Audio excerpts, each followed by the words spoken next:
السلام عليكم ورحمة الله وبركاته. صلى الله على محمد صلى الله عليه وسلم وعلى أهله وصحبه وسلم أجمعين.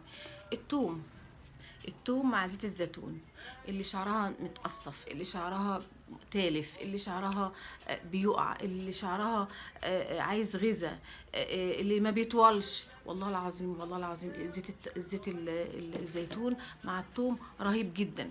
الوصفه دي معروفه من سنين يعني، واحنا بنستعملها وانا عمري ما هنساها، ولازم اقولها لكم.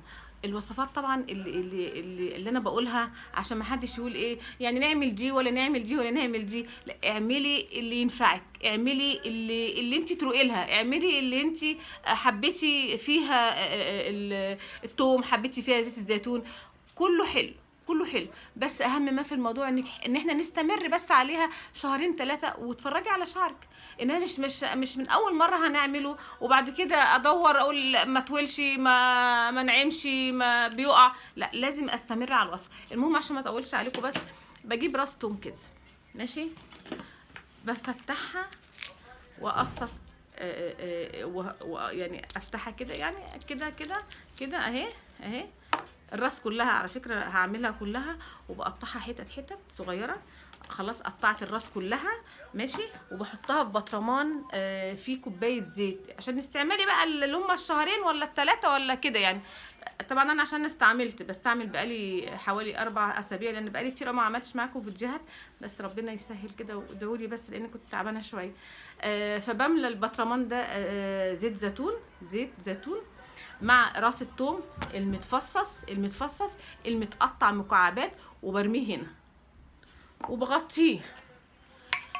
وبغطيه كام يا ميس دودو؟ بغطيه اقل حاجه اسبوعين، ولو 3 يبقى احسن. وابدا استعمله بقى ازاي هقولك. طبعا اصفيه بقى بالمصفى دي، اصفي منه الثوم اللي هو كان محطوط فيه، المفروض يعني اصفيه هيبقى كده. صفيته خلاص، انا المفروض ان هو فيه توم يعني 3 اسابيع او اسبوعين، فصفيته هيبقى كده. بص لونه، حتى لونه شبعان من التوم. بعد كده انا بعمل بقى ايه، احط صباعي كده واعمل كده قدام كده، والحته المناطق اللي هي فاضيه اللي فيها الفراغات، كل ده بيساعد. لمده قد ايه؟ لمده ممكن اسيبه ساعه ساعتين وبعد كده اغسله. بس السلام عليكم ورحمه الله وبركاته. يا قلبي روحي يا عمري، انتوا ما تحرمش منكم ابدا.